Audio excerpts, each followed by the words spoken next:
Ola, son Teresa Pillado e fago parte da Través Editora. A Través é o carimbo editorial da AGAL, Asociación Galega da Lingua, e substitúe desde 2010 a antiga AGAL Editora. Na actualidade, somos o único selo galego que publica únicamente na ortografía ligada ao fluente cos demais países da lusofonía.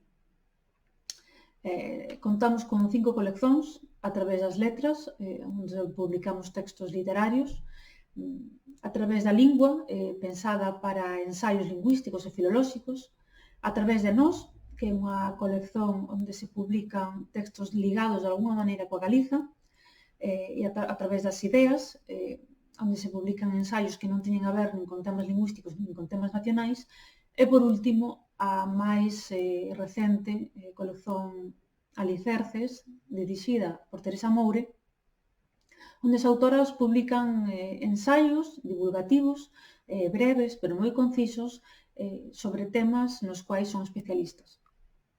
Durante estes 10 anos de proxecto, publicamos xa máis de 100 libros e contamos cun vasto catálogo de autoras. Quanto ao futuro, gostaríamos de continuar no nivel de publicacións e tamén continuarmos a ser un referente en cuestións lingüísticas e filolóxicas, mas tamén un referente para a comunidade editora lusófona. Da nosa obra recentemente publicada, gostaría de destacar 2 libros da colección A Través de Nós: A evolución histórica dos límites da Galiza, de Xosé Manuel Barbosa, e Un país a la gallega, de Beatriz Busto Miramontes. O primeiro é un ensaio onde o historiador indaga sobre os factores sociais, políticos, económicos e relixiosos que se entrecruzaron na Galiza e que tiveron como consecuencia a expansión e delimitación do territorio da Idade Media. Podemos anunciar un segundo volume neste 2021 que prolongará a pesquisa até os tempos actuais. Un país a la gallega, de Beatriz Busto, é unha obra que alerta sobre como a Galiza se cociñou a través do folclore durante o réxime franquista e como o país foi apresentado e vendido como básico e primitivo. Gostaría de referir agora algúns textos da nosa colección A Través das letras. 7 días con Elisa, de Óscar Serra Gómez, A tribo que conserva o lume, de Teresa Moure, e Tempo tardade, de Raquel Miragallo.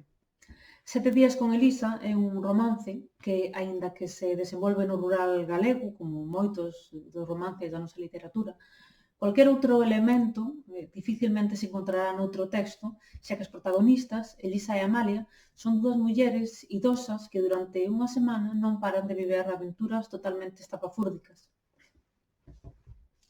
A tribo que conserva o lume, de Teresa Moure, é un romance de suspense cheo de sorpresas no cual Lía Pereira e Marlene Reinosa comezan sendo as investigacións para deitar luz sobre a inesperada morte de Thomas Dinger, un lingüista especializado na lingua potawatomi. E por último, Tempo tardade, de Raquel Miragalla, é tamén un romance, mas que nada ten a ver cos 2 anteriores. Nel, Branca volta á casa familiar, que é a mesma casa na cual pasou a súa infancia, e volta depois da morte da súa nai. Decide pasar alí algúns días para se reencontrar co lugar e, de chofre, remexendo entre gavetas e armarios, encontra unha serie de envelopes con cartas do seu tío Serafín, do cual nunca se falou moito na súa casa. Comeza entón unha pesquisa para descubrir o que aconteceu na súa familia anos atrás. Podo revelar que nos próximos meses teremos novidades como a historia da danza contemporánea na Galiza, de Afonso Becerra, autor que xa ten publicado connosco un alicerce sobre a dramaturxía. Publicaremos tamén Apelidos da Galiza, Portugal e o Brasil, de Diego Bernal Rico, autor de Portugués do Brasil, o galego tropical. Daremos ao prelo tamén 2 alicerces, un de Paula Carballeira, que se incorpora con este libro ao noso catálogo de autoras.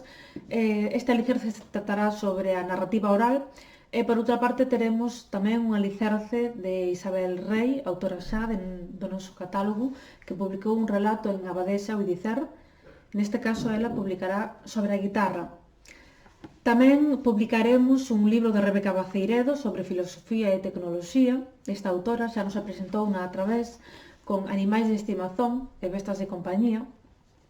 E verán tamén unha reedición do noso primeiro libro sobre Fernando Pessoa, escrito por Carlos Taibo, Parecía non pisar o chan. Estas son só algunhas das novidades do 2021. Obrigada e boas leituras.